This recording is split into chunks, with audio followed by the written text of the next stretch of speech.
So I need more of these 5 things in my whiskey. I'm Jeff, this is gwhisky. Stick around.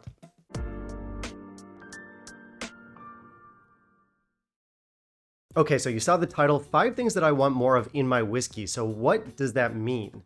Well, for this video, I want to focus on the production side of things. So it's not just listing off 5 things that would be nice. Well, I mean, it is. But I don't want to focus on things that are too obvious. Like I could say something like, I wish prices were lower. And of course I do, but then it would just spiral into me complaining about whiskey prices. And I don't want to do that. And that's kind of like, of course I want lower prices. So does everyone. Probably. I do not think I've ever met someone that was like, you know what? Whiskey's too cheap. Let's hope they ramp up those prices. Well, to be fair, no consumer would say that. I'm sure it's a different story if you work inside the industry. I'm sure price hikes sound like a great idea if you're the CEO of whiskey. Anyway, point is, we're going to be focusing on production here. So how do they make the whiskey? Now that could be distillation, that could be maturation, but anything that happens in the production process that I think yields interesting results that's not too common in the industry. And that is our premise covered. As usual, guys, I do have a mystery pour in my glass here. This is a whiskey I've mentioned before on the channel. I've mentioned it because I said it was one of my all-time favorite bottles of whiskey. It's an Isla Expression. I'll put a blurry picture of it up here. Good luck guessing. Let's not waste any more time. Let's jump into our list. In the meantime, if you'll kindly leave a like down below, that'd be greatly appreciated.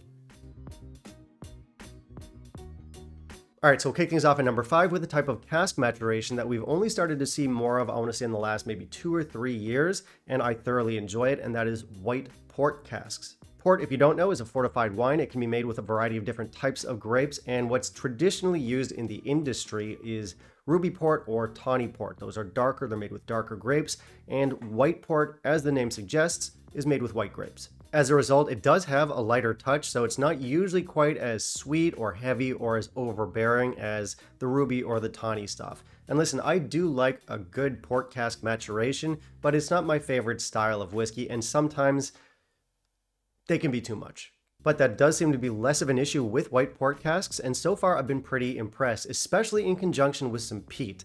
For me, some standouts in my limited experience have been the Glen Scotia 11-year-old peated white port cask finish. That was a fantastic whiskey, and the 2023 Lefroy Carchus. And there are plenty of other releases out there that I've yet to try that might be good. I don't know yet. We have a Tom and Towel. I think there's a Glen Cadam. There's a Milk and Honey. There's a few out there, but it's still not something we see much of in the industry, and I'm hoping that changes because it can be very good. So coming in at number 5, white port casks. Next up at number 4, something I want to see more of in the industry, that is chocolate malt, or some people call it coffee malt or roasted malt.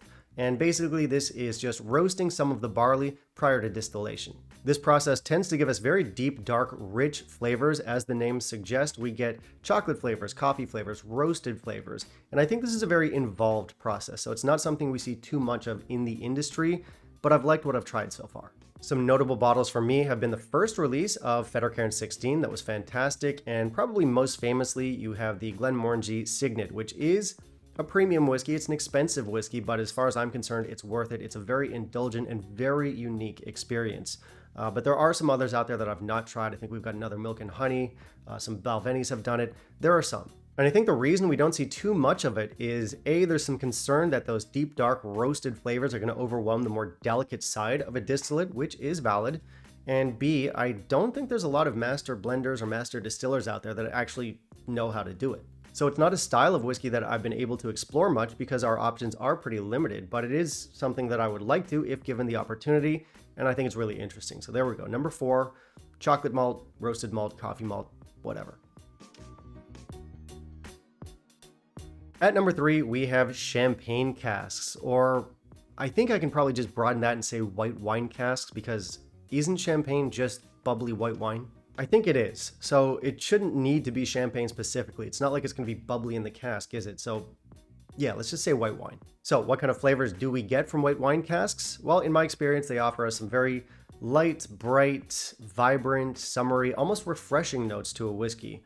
If done in moderation. And that's a style of whiskey, that's a kind of flavor set that I really vibe with. And the reason for that is that I don't love over-the-top cask influence, something that's deep and dark and heavy, be it a sherry, a port, or a red wine cask influence. I like them sometimes, but if it's over the top, if it's too much, then you're going to lose the distillate underneath and a lot of that subtlety and a lot of that nuance. But when you have casks that have a lighter touch, like champagne or like white wine, I find it strikes a better balance. Some standout bottles for me are from the Ardent American line, most notably the Paul Lanois releases. These are annual limited releases, and as far as I'm concerned, they're among the best bottles that the brand has ever put out. And you also have their recent 10-year-old release, which is also fantastic, also uses champagne casks. And if you want to broaden things to white wine, there's a Glenmorangie Chardonnay that I think is the best of their budget line. It's not a great whiskey, but when you factor in price, quite nice.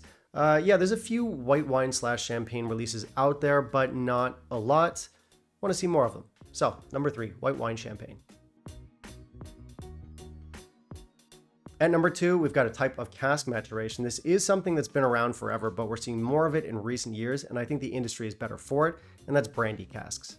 Now, I will admit I am a little bit biased here because I actually drank brandy before I drank whiskey. I was never an enthusiast or anything like that, but growing up, Dad would always have brandy on hand, usually a cognac. He'd give me sips here and there, and that was my first introduction to quality spirits, and I've loved it ever since. To this day, brandy, cognac, Armagnac, that type of thing remains my favorite alternative or non-whiskey spirit. And I gotta say, brandy casks work so well with whiskey. They impart a gentle, fruity, grapey touch, but it's never overbearing. I just had my little rant about too much sherry or port or red wine. That doesn't typically happen with sherry. It is gentler. It adds some flavorful complexity, and in my experience, it works very well. It integrates very well with the character of the whiskey. That might be because brandy itself is already a spirit, I don't know. But it never tastes slapped on or superficial like some finishes can, and it just incorporates really well. Some of my favorite bottles that use brandy casks would be, you have the Craigellachie 13-year-old Armagnac release, you have a Kilchoman and Cognac release that was fantastic, Talisker Parlay. There's a lot of bangers out there. And listen, there are some brandy cask matured whiskeys that aren't great. It's gonna happen. But generally speaking, great flavors, they integrate well, and I subjectively just love them. So, comes in at number 2, brandy casks. They're good. At number 1, I have worm tubs, which is part of the distillation process. Right after something has been distilled, it's been turned into a vapor, you have these worm tubs that collect those vapors. They're these coiled copper condensers. They lead down into a tub, and they take those vapors and they turn them back into a liquid. I know, sounds exciting. Now, I don't usually get too nerdy or technical on this channel. I'm more about reacting to the flavors and the subjective experience of whiskey, but worm tubs do actually make a difference in that experience. Now, to be fair, this is a little bit tough to qualify because it's not like you're going to be able to try like a Mortlock, one that's passed through a worm tub condenser and one that hasn't. So it's not like you can do a side-by-side and see the effects. So we are talking in generalizations here. But generally speaking, distilleries that use worm tub condensers tend to have a bolder, richer, more intense flavor profile. Some of my favorite brands use worm tubs. We have stuff like Talisker, Oban, who else? Springbank, Craigellachie. If you gravitate towards heavier, meatier, more intense profiles, you probably enjoy brands like Edred Dower or Mortlock or Ben Rinnes or Ardnahoe. Those have all passed through a worm tub. And while there are plenty of examples of heavier whiskeys, not necessarily everything that passes through a worm tub is going to end up being very heavy and funky and intense.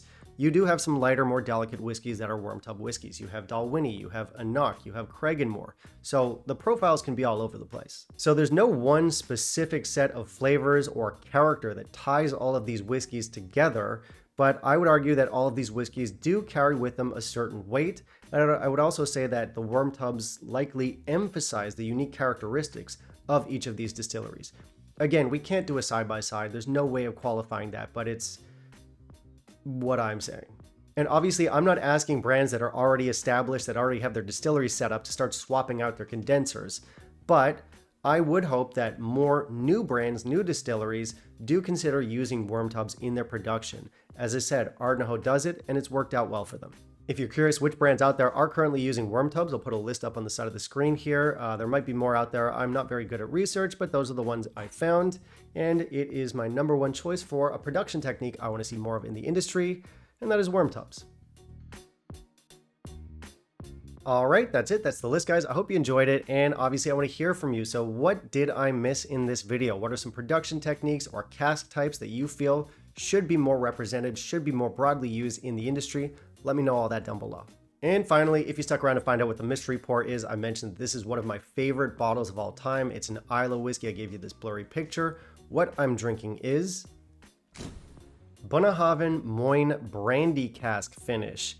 In my market, this sells for just over $100 US, which is insane because this is one of the best bottles of whiskey I've ever owned. Now, I have mentioned this in passing, but it's not a bottle I've ever reviewed on the channel, and that's because it's from way back in 2017. So it's not something you can just go out and find. It's probably sold out in most markets, but you can still find it here. And like I said, the price for this is insane for the quality. This stuff is steak in a bottle. It's peated, and you have that wonderful brandy cask influence. Cannot recommend this one enough. So if you can find it, grab it, and that is all I have to say about that, and that brings us to the end of the video. So guys, thank you very much for watching. If you're already a patron or a channel member, thank you very much. If you want to become one, I've got all those links listed down below, and I guess we'll catch you in the next video. Bye guys.